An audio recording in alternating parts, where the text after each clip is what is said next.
Hello दोस्तों, आप सभी का स्वागत है एग्जाम अंडर 95 परिवार में। फ्रेंड्स, आज हम लोग इम्पोर्टेंट कोडिंग डिकोडिंग का एक छोटा सा ट्रिक्स को समझेंगे और उससे आपको 3 से 4 नंबर एग्जाम में आसानी से मिल जाएगा। तो चलिए देखते हैं। रीजनिंग का एक बहुत ही शानदार टॉपिक है कोडिंग डिकोडिंग। कोडिंग डिकोडिंग में फ्रेंड्स आपको A to Z तक यानी ABCD जो है हमारा 26 लेटर है, तो 26 लेटर को आपको याद रखना होता है कि किसका उल्टा कौन है और सबका एक कोड याद रखना होता है। जैसे A के लिए 1 यानी 1, B के लिए 2, C के लिए 3। तो उसको कैसे याद रखेंगे, रैंडमली कैसे भी कि P का पूछ दिया जाए, L का पूछ दिया जाए उसको। सबसे पहले क्या होता है, आपको सोचिए लेटर होता कितना है, 26 होता है और 26 को अगर 2 से भाग कर दे तो कितना हो जाएगा, 13 हो जाएगा। यानी तोड़ दीजिए उसको, तो तोड़ दिए तो मिला 13। मतलब ABCD में ऐसे आप लिख दीजिए 13 तक।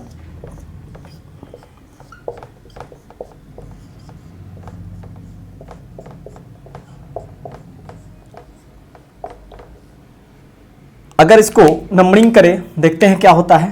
1 2 3 4 5 6 7 8 9 10 11 12 और 30, टोटल 26 होते हैं। 13 तक लिख दिए। और फ्रेंड्स यहां से हम लोग ABCD स्टार्ट करते, M के बाद यहां से स्टार्ट करते। तो यही से हम लोग ABCD बचपन में पढ़े थे कि A से लेकर M तक, फिर N से लेकर Z तक। लेकिन अभी वैसे नहीं पढ़ेंगे, A से लेकर M तक। अब हम लोग क्या करेंगे, इधर से लिखना शुरू कर देंगे। NOP Q R S T U V W X Y Z।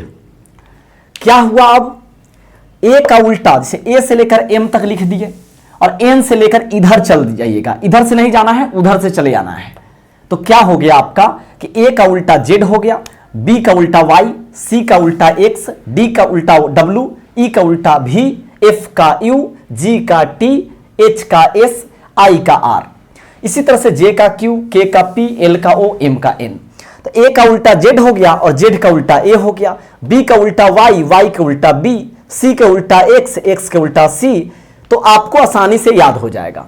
अब कोडिंग कैसे करेंगे, 14 15 16 17 18 19 20 21 22 23 24 25 26। अब देखिए क्या हुआ आपको, A का उल्टा Z, मतलब उल्टा सबका याद हो गया। A का उल्टा Z, B का उल्टा Y, C का उल्टा X, सबका उल्टा भी आपको याद हो गया। पूछ देगा I का उल्टा क्या होगा, तो R होगा, है ना। H का उल्टा क्या होगा, तो S होगा। तो ये भी आपसे पूछ दिया और ये भी आपको क्लियर हो गया और साथ साथ में कोडिंग भी क्लियर हो गया। P का कोड 16, K का कोड 11, L का 12, O का 15। तो इससे क्लियर हो गया। जैसे सवाल कैसे पूछता है, मान लिया जाए कि पूछा है यदि MEN, मेन को क्या कह दिया है, मेन को कह दिया यहां पे, मेन को अगर बोल दिया 455 और आपको अगर पूछ दिया वुमेन का क्या होगा, वुमेन का क्या होगा।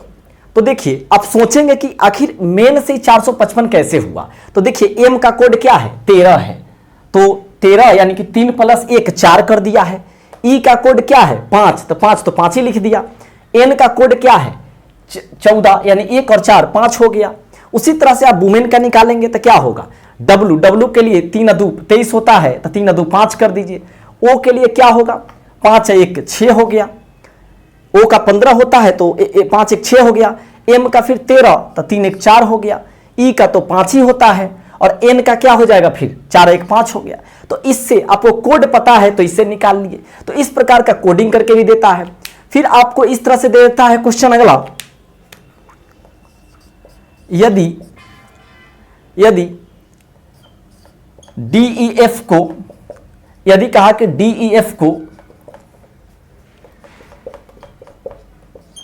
EFG लिख दिया जाए तो फिर बताइए आप OWL को क्या लिखिएगा।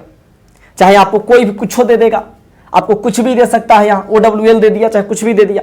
तो देखिए आपको जैसे ही मिला तो आप सोचे क्या कि D का क्या होगा, D के अच्छा अगला वाला लिख दिया है, D का तो E हो गया। तो हम भी क्या करेंगे, ओ के बाद क्या लिखेंगे, ओ के बाद हमको पता है पी होता है। अच्छा ई का क्या होता है, एफ होता है। इसका देखिए डी का ई का एफ, एफ का जी, मतलब उसके अगला वाला। तो ओ का पी, डब्ल्यू का एक्स और एल का खिर आगे क्या हो जाएगा, एम हो जाएगा। तो पी एक्स एम हमारा क्या हो जाएगा, आंसर हो जाएगा। फ्रेंड्स तो कोडिंग डिकोडिंग जो सवाल है इससे आपको आसानी से बनेगा, 3 से 4 नंबर आपको दिला देगा। तो आपको करना क्या है, जब आप पेपर देने जाइएगा, जैसे ही वहां पे रफ सीट आपको मिलता है और पेपर एग्जाम शुरू होने के बाद नोट कीजिएगा, पहले लिखिएगा तो दिक्कत हो जाएगा। एग्जाम जब शुरू हो गया, आपका जो 90 मिनट समय रेलवे में मिलता है उसी में अंडर में आपको करना है। करना क्या है, आपको जैसे ही पेपर देता है, पेपर के ऊपर में कोना में कहीं पे ये वाला चार्ट पेपर अपना माइंड में तो याद हो गया होगा, ए से लेकर एम तक, एन से लेकर जेड तक सबको सेट कर दीजिए और इसको नोट कर देना है। और नोट करना है, उसके बाद पेपर जैसे ही मतलब स्टार्ट होगा, आप उसमें देखिए रीजनिंग वाला मिलते रहेगा, फटाफट बनाते रहेंगे। दिमाग पर क्यों प्रेस, जो चीज अगर हमारे दिमाग से क्लियर हो जा रहा है तो उसको हमको मतलब लिखने की जरूरत नहीं है, और जो लिख कर क्लियर हो जा रहा है वहां टेक्निक से, तो उसको रटने की जरूरत नहीं है। तो बहुत लोग इसको क्या करते थे, आज मतलब ए जेड आज, ज्योति क्या क्या, इसको तरीका बना के इसको याद करते थे। तो वैसे नहीं, आप फनी तरीके से इसको क्लियर कर सकते हैं। मिलते हैं नेक्स्ट वीडियो में। जय हिंद, जय भारत।